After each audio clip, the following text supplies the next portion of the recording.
नमस्कार, मैं हूं आरजू साई। आप देख रहे हैं बिग ब्रेकिंग। बड़ी खबर से शुरुआत करेंगे तो उत्तराखंड के टिहरी गढ़वाल में लैंडस्लाइड हुआ। 82 के पास NH 58 पर भूस्खलन हुआ है। ऋषिकेश श्रीनगर हाईवे इसकी वजह से बंद हो गया है। भूस्खलन की वजह से ये हाईवे फिलहाल बंद कर दिया गया है। गाड़ियों की आवाजाही बिल्कुल रोक दी गई है। तो ये बड़ी खबर उत्तराखंड से आ रही है, जहां पर टिहरी गढ़वाल में लैंडस्लाइड हुआ है। 82 के पास NH 58 पर यह भूस्खलन हुआ। ये खौफनाक तस्वीरें आप अपनी स्क्रीन पर देख सकते हैं। इस भूस्खलन की वजह से ऋषिकेश और श्रीनगर का हाईवे फिलहाल बंद कर दिया गया है। ये तस्वीरें देखिए, कितनी खौफनाक ये भूस्खलन की तस्वीरें हैं। ये खबर उत्तराखंड से आ रही है।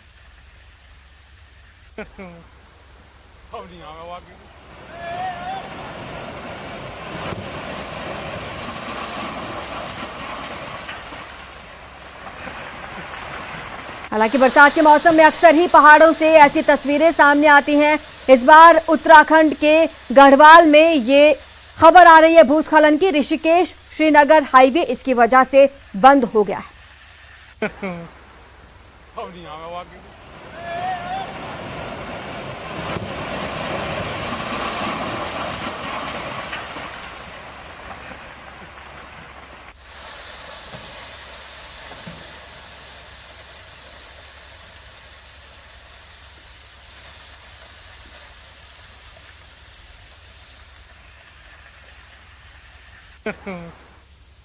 तो वहीं जयपुर में JDA ने कार्रवाई को अंजाम दिया।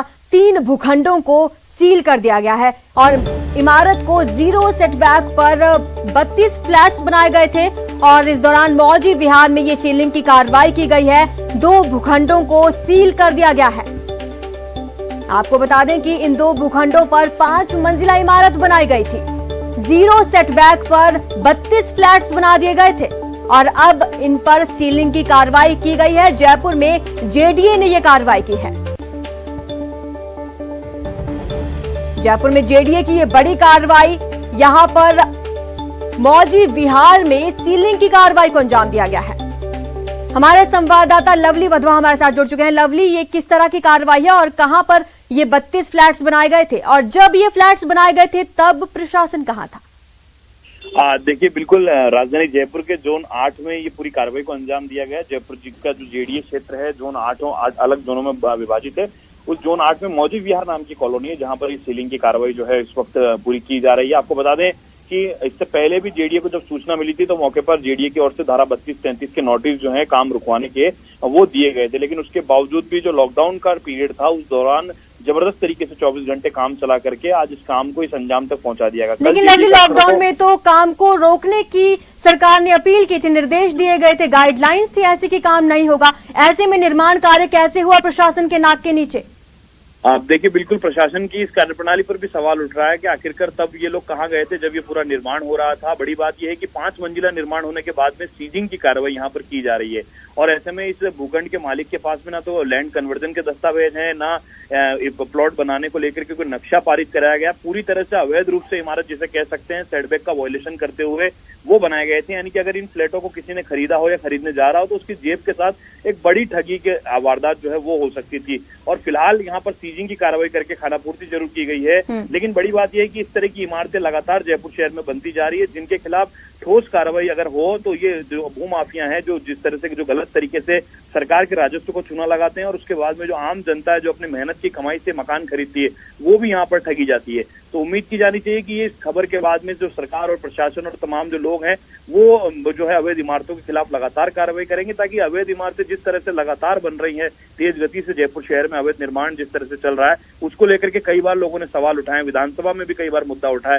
मगर जयपुर के अंदर ढाक के 3 पात के हालात हैं। जो जयपुर विकास प्राधिकरण की जो टीम है, जो एनफोर्समेंट के अफसर हैं, जो उनकी निचले स्तर की जो टीम है, वहां पर कहीं ना कहीं जो है ये कह सकते हैं भूमाफियाओं से मिली भगत की आशंका लगती है। शुक्रिया लवली तमाम जानकारी के लिए। तो आपको बता दें कि ये बड़ी खबर आ रही है, JDA ने बड़ी कार्रवाई की है जयपुर में और यहाँ पर सीलिंग की कार्रवाई की गई है। अवैध रूप से बिल्डिंग का निर्माण किया गया है, 32 फ्लैट्स बना दिए गए हैं, फिलहाल सीलिंग कर दी गई है। तो वहीं जयपुर से इस वक्त की बड़ी खबर आ रही है, ESIC मेडिकल कॉलेज में भ्रष्टाचार का मामला सामने आया। कॉलेज में भर्ती में भ्रष्टाचार का मामला सामने आया है। तकनीकी स्टाफ उपलब्ध करवाने वाली company terminate, MJ Solanki firm को टर्मिनेट कर दिया गया है। इस मामले में बड़ा अपडेट आ रहा है। मेडिकल कॉलेज के डीन ने आदेश जारी किए हैं। आपको बता दें कि हाल फिलहाल ये बड़ा भ्रष्टाचार का मामला सामने आया था ईएसआईसी मेडिकल कॉलेज में। अब इस मामले में भ्रष्टाचार का ये मामला था, इसमें अपडेट सामने आया है। तकनीकी स्टाफ उपलब्ध करवाने वाली company terminate, MJ Solanki firm को टर्मिनेट कर दिया गया है। मेडिकल कॉलेज के डीन ने इसके आदेश जारी कर दिए हैं। बड़ी खबर जयपुर से।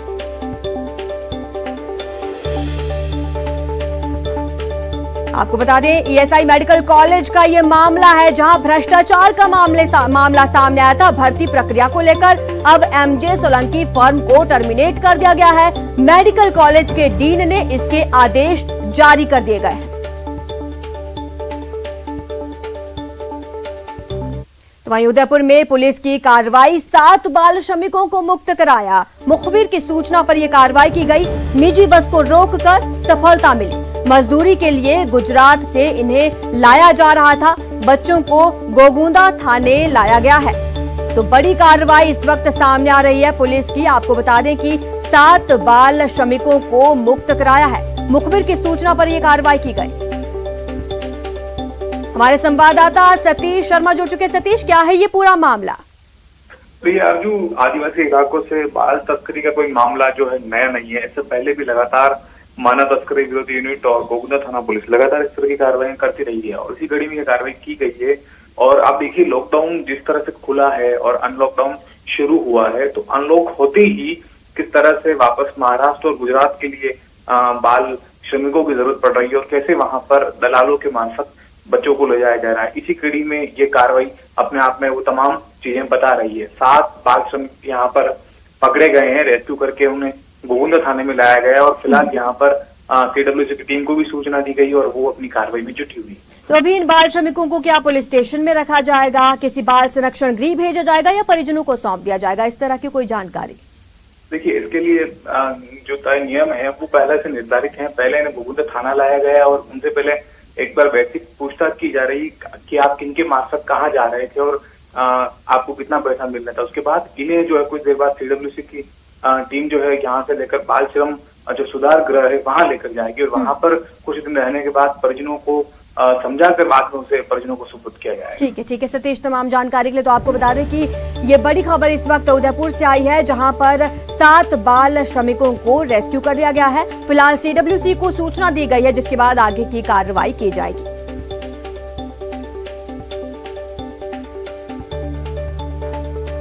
तो वहीं जयपुर एयरपोर्ट से बड़ी खबर आ रही है। दुबई से जयपुर आई एयर इंडिया की फ्लाइट से सोने का तस्कर पकड़ा गया। आपको बता दें सूटकेस के तार के रूप में ये सोना लाया गया।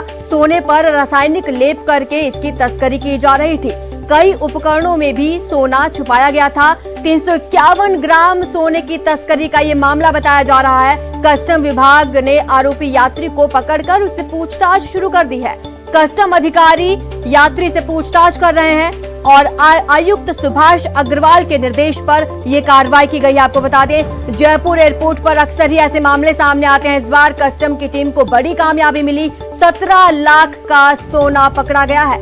351 ग्राम ये सोना दुबई से आए यात्री के पास से पकड़ा गया है। फिलहाल कस्टम की टीम पूछताछ में जुटी है।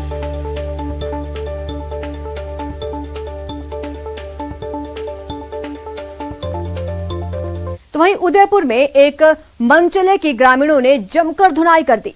दरअसल वीडियो ये सोशल मीडिया पर वायरल हो रहा है। मामला नांदवेल गांव का बताया जा रहा है जहां एक लड़की से छेड़छाड़ करते हुए मनचले को ग्रामीणों ने पकड़ा और फिर वहां ग्रामीणों की भीड़ जमा हो गई, जिसके बाद भीड़ ने उसे खरी खोटी सुनाई, जमकर पिटाई की और पीटते हुए पुलिस के हवाले कर दिया। अब ये वीडियो सोशल मीडिया पर जमकर वायरल हो रहा है जो आप अपनी स्क्रीन पर देख पा रहे हैं।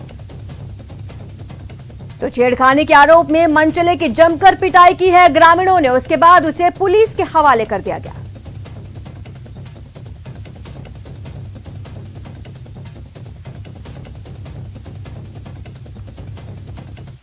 भरतपुर की हुलैना पुलिस ने जयपुर आगरा एनएच पर नाकाबंदी के दौरान अवैध शराब से लदी कार सहित शराब तस्कर को गिरफ्तार किया। कार से 42 पेटी देसी शराब जब्त की गई, जिसकी कीमत करीब 8.5 लाख रुपए बताई जा रही है।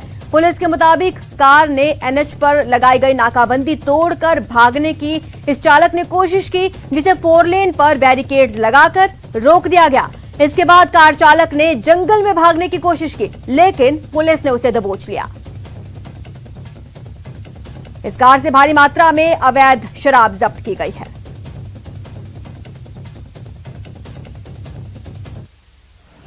कल दिनांक 17/6/21 की रात को मेरे द्वारा पुलिस टीम के नाकाबंदी की जा रही थी।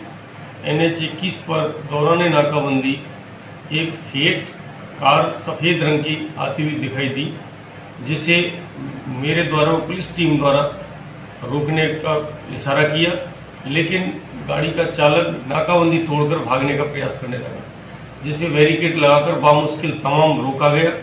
कार को रोकने के बाद चालक से नाम पता पूछा और गाड़ी की तलाशी ली गई तो गाड़ी की डिग्गी में तथा गाड़ी में अंदर 42 पेटी अवैध रूप से शराब की भरी हुई पाई गई, जिनके लाने ले जाने परिवहन का कोई अनुज्ञा पत्र चालक के पास नहीं था। नेटवर्क 18 फेडरल बैंक संजीवनी गाड़ी भारत के कोविड प्रभावित जिलों में जा रही है। वैक्सीन के लिए जागरूकता फैलाने के हमारे इस मुहिम को आप भी अपना सहयोग दीजिए। चलिए आपको दिखाते हैं संजीवनी गाड़ी अब तक कहां गई और आज कहां है।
कोई भी समुदाय, कोई भी वर्ग वैक्सीनेशन से वंचित क्यों रहे। मध्य प्रदेश के इंदौर में किन्नर समाज के लिए वैक्सीनेशन का आयोजन किया गया। ये रिपोर्ट देखिए।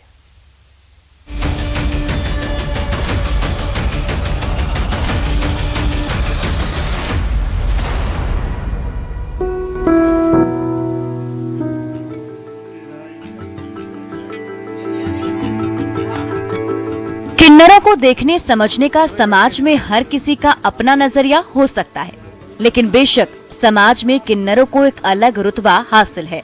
खुशी का मौका हो तो उनकी दुआओं के इंतजार में आंखें बिछी रहती हैं। समाज के हर तबके में उनका आना जाना लगा ही रहता है। जाहिर है इस वजह से उन पर भी कोरोना संक्रमण का खतरा मंडराता रहा है। इसी खतरे को भांपते हुए इंदौर जिला प्रशासन और स्वास्थ्य विभाग की टीम ने इंदौर में नंदलालपुरा समेत जिले के कई हिस्सों में किन्नरों के लिए मेगा वैक्सीन कैंप लगाया, जिसमें सिलसिलेवार तरीके से थर्ड जेंडरों के तकरीबन 200 सदस्यों को टीका लगाया गया। ट्रांसजेंडर्स की बस्ती में जाकर हम लोगों ने शिविर लगाया। उन लोगों को एक दिन पहले हमारे कुछ जो NGOs हैं, ऐसी संस्थाएं लगातार जुड़ी हुई हैं और नगर निगम को लगातार सहयोग देती रहती हैं। लगभग 200 लोगों को टीकाकरण किया जा रहा है। अफवाहों को दरकिनार कर हर किसी को टीका लगवाने का संदेश देने वाले किन्नरों की स्टोरी में 71 वर्ष से लेकर युवा उम्र के किन्नर भी शामिल हैं। इस मौके पर किन्नर समाज के सदस्यों ने सभी से टीका लेने की अपील करते हुए समाज के हर तबके के निरोगी होने की दुआ मांगी। मैं यही दुआ करती हूँ कि इंदौर में जितने भी हैं सब वैक्सीन लगाएं और इस बीमारी से छुटकारा पाएं।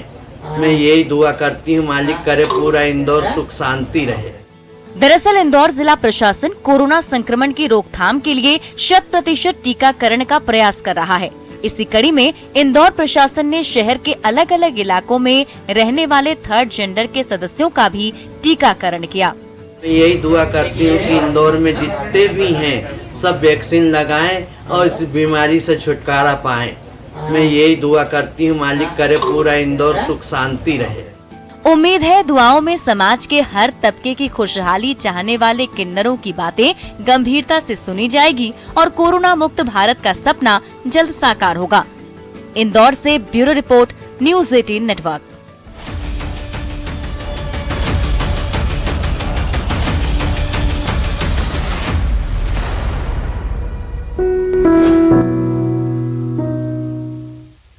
यहाँ रुकेंगे छोटे से ब्रेक के लिए, जल्द हाजिर होंगे।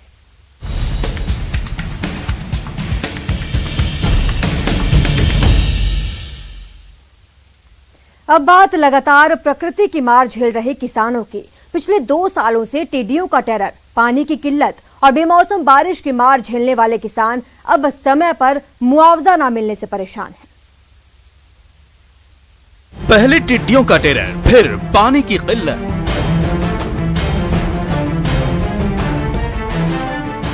लगातार प्रकृति का तांडव, फिर कोरोना का कोहराम।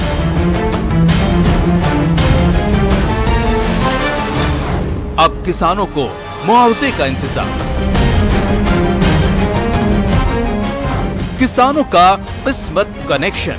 5 मिनट में तूफान एक साथ उड़ा के फसल ले गए।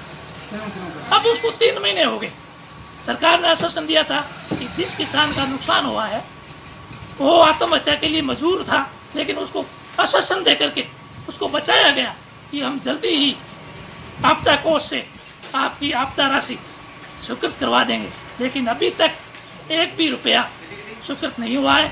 एक किसान का दर्द सुना आपने? ऐसा दर्द जैसलमेर के हजारों किसानों का है, जो टिड्डियों के टेरर, आंधी तूफान और बेमौसम बारिश में अपनी फसल की बर्बादी का नजारा देख चुके हैं। फसल बर्बादी के बाद आत्महत्या पर उतारू किसानों को सरकार ने फसल नुकसान के मुआवजे का आश्वासन दिया। सरकार के कैबिनेट मंत्री और विधायकों ने फसल क्षति का जायजा लिया और 15 दिनों के भीतर किसानों को मुआवजा देने की बात कही, लेकिन अभी तक उन्हें मुआवजे के रूप में 1 रुपए की राशि नहीं मिली है। उस टाइम किसानों को आश्वासन देने के लिए कैबिनेट मंत्री सालेह मोहम्मद जी और कैबिनेट मंत्री हरीश चौधरी जी और राज्य मंत्री सुखराम जी, जिला प्रभारी मंत्री सुखराम जी, इन्होंने और जिला प्रशासन ने उस टाइम हर जगह किसानों को दौरा करके आश्वासन दिया कि हम 15 दिनों में आपका ये मुआवजे का आपदे की जो 2 हेक्टेयर की राशि है 27,000, ये हर किसान के खाते में डलवा देंगे। लेकिन उसको 3 महीने हो गए, अभी तक खाते में नहीं आया। किसानों को रबी की फसल बुआई करते समय पानी की समस्या से जूझना पड़ता है। वहीं किसी तरह फसल तैयार भी हो गई तो उसे तूफान उड़ाकर ले जाता है। 3 महीने पहले आए तूफान ने किसानों की कटी फसल इसबगोल, जीरा और चना की फसल को बर्बाद कर दिया और उनकी 6 महीने की मेहनत बेकार चली गई। पूरे नहरी क्षेत्र में सम से लेकर बीकानेर तक किसानों की 90% रबी की तैयार फसल बर्बाद हो गई, लेकिन मुआवजा का वादा कर सरकार भूल गई। पूरे नहरी क्षेत्र में सम से लेकर के बीकानेर तक और समस्त ट्यूबवेल पे जितनी भी फसल काटी हुई थी तिनके की तरह उड़ गई और किसानों का 90% से लेकर के पूरा 100% नुकसान हो गया। कहीं भी किसानों के कुछ भी हाथ नहीं लगा। प्रकृति की मार से किसानों की फसल बर्बाद हो गई। कर्ज में डूबे किसानों को सरकार की ओर से दिए गए मुआवजे के वायदे पर भरोसा था, लेकिन 3 महीने बीत गए, अभी तक किसानों को मदद के रूप में एक फूटी कौड़ी भी नहीं मिली। फिर भी किसान सरकार की ओर आशा भरी नजरों से देख रहे हैं ताकि देर सवेर ही सही मदद के रूप में उन्हें मुआवजा मिल जाए। श्रीकांत, न्यूज़ 18 राजस्थान, जैसलमेर। इसी बीच बड़ी खबर आ रही है झालावाड़ से, जहां जमीन विवाद में फायरिंग हुई। जमीन विवाद में 2 पक्ष आपस में भिड़ गए हैं। एक पक्ष ने फायरिंग कर दी है, दूसरे ने पथराव किया है और इस विवाद में फायरिंग की ये घटना सामने आ रही है। दोनों पक्षों के 8 लोग घायल हो गए हैं। फिलहाल पुलिस मौके पर पहुंची मामले की जांच में जुट गई है। तो ये बड़ी खबर इस वक्त झालावाड़ से आ रही है, जहां जमीनी विवाद में 2 पक्ष आपस में भिड़ गए। एक ने पथराव किया, दूसरे ने फायरिंग की है और इस दौरान दोनों पक्षों के करीब 8 लोग घायल हो चुके हैं। पुलिस पूरे मामले की जांच में जुट गई है।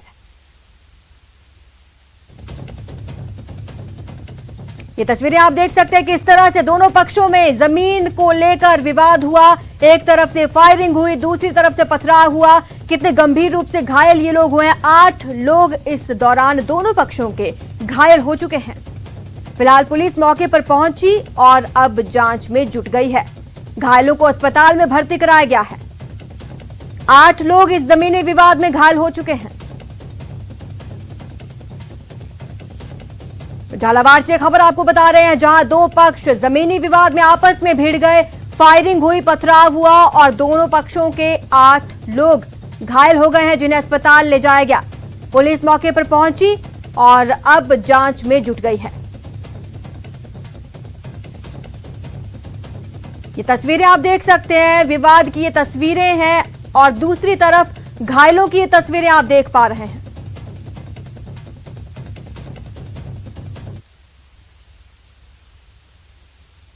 जिसमें सुबह प्रोवोकेशन के ऊपर एक पक्ष ने पथराव कर दिया और दूसरे में उसके ऊपर रिपल्स करते हुए फायरिंग कर दी, जिसमें 2 इंजर्ड हो गए, उनको झालावाड़ रेफर कर दिया। और दूसरे पक्ष में जिसमें एक पथराव से हुई थी, उनको उसमें भी झालावाड़ को रेफर कर दिया। दूसरा पक्ष का कितने घायल है?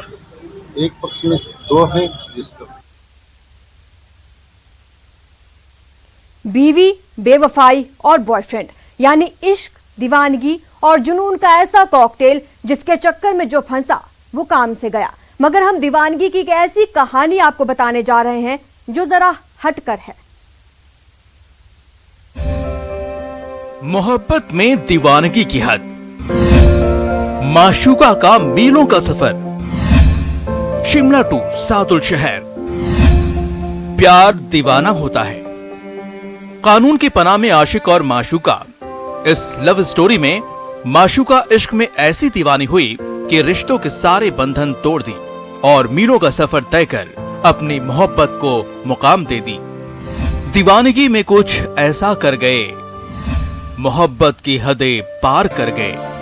वादा है दिल बनकर तुम धड़कोगे और सांस बनकर साथ रहेंगे। ये इस माशूका की दिल से निकले सिर्फ चंद अल्फाज नहीं, बल्कि ये हकीकत है जिसे मोहब्बत के ये परवाने जी रहे हैं। जी हाँ, प्यार के किस्से तो आपने बहुत सुने होंगे, लेकिन ये मोहब्बत का वो तराना है जिसमें 2 जिस्म एक जान बन गए। जी हाँ, श्रीगंगानगर के सादुल शहर के इस आशिक और शिमला के इस माशूका की लव स्टोरी की शुरुआत शेयर चैट के जरिए हुई और फिर जल्द दोनों की मोहब्बत बिना मुलाकात के ही परवान चढ़ने लगी। लेकिन शादीशुदा और एक बच्ची की मां माशूका के लिए मोहब्बत को मुकाम देना आसान नहीं था। जल्द माशूका के घर वालों को इसका पता चल गया। फिर क्या था, इसने रिश्ते की सारी बेड़ियों को तोड़कर अपने आशिक का दामन थाम लिया। शिमला की रहने वाली हूँ, पूजा नाम है। हाँ। हिमाचल प्रदेश शिमला। हाँ। और हमारी मुलाकात शेयर चैट पर बातचीत से हुई थी। हाँ जी। कि उसके बाद बातचीत ज्यादा बढ़ी। हाँ। फिर घर में पता लगा और घर वालों ने बोला कि बेटी को रहने दे। हाँ। तो तू चली जा उसके साथ। ठीक है, तो अभी आप पुलिस थाने आए हो? पुलिस थाना हम इसलिए आई ताकि हमारे को कल दिक्कत ना हो। हाँ। और हमें सुरक्षा मिलेगी। मैं अपनी मर्जी से यहाँ आई हूँ। सतनाम सिंह नाम है मेरा और सादुल शहर का रहने वाला हूँ। हाँ जी, तो इनसे मुलाकात कैसी हुई? अब क्या आपने निश्चय किया आगे? शेयर चैट पर इससे इनसे बात हुई थी मेरी। हाँ। और निर्णय ये लिया भी, ये कहते हैं भी शादी करनी है। हाँ। इसलिए ये यहाँ पे आई है, शादी कर ली है हमने। ठीक है, तो आपसे आपकी रजामंदी है परिवार वालों की आपके साथ? हाँ जी। तो पुलिस थाने में आए, सुरक्षा की मांग की आपने? प्रेमी जोड़े ने पुलिस से सुरक्षा मांगी है ताकि इनके प्यार के राह में कोई रोड़ा न बने। हालांकि महिला ने अपने पति को अपने नए रिश्ते की जानकारी दे दी है। बहरहाल नए रिश्ते के लिए पुराने रिश्ते को बलि चढ़ाने वाली इस माशूका की लव स्टोरी का अंजाम क्या होता है, ये कानून तय करेगा। न्यूज़ 18 राजस्थान के लिए श्रीगंगानगर से अशोक कुमार शर्मा की रिपोर्ट। योग पर विवाद की क्या है वजह? 20 जून को शाम 4:56 पर न्यूज़ 18 राजस्थान पर देखिए बड़ी बहस, योग का धर्म क्या है।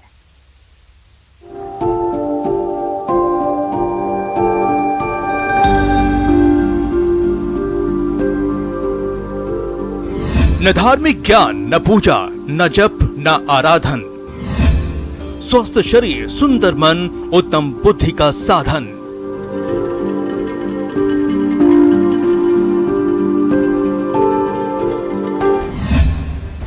योग पर विवाद का कारण क्या है? आखिर योग का धर्म क्या है?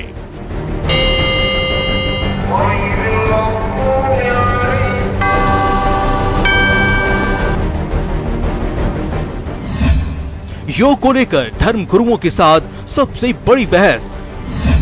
योग का धर्म क्या है?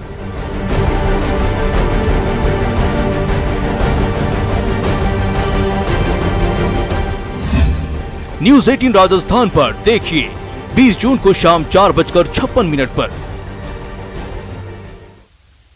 इस बुलेटिन में फिलहाल इतना ही। आप बने रहे हमारे साथ और देखते रहिए न्यूज़ 18।